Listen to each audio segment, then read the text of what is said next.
Allah has decreed that none shall be worshipped besides Him, and that you shall be good and kind to your parents. إما يبلغن عندك الكبر أحدهما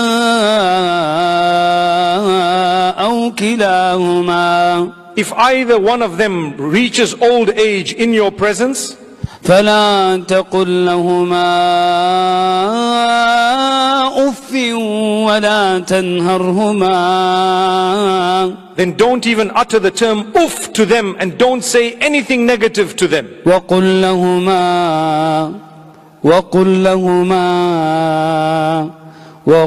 لهما قولا كريما.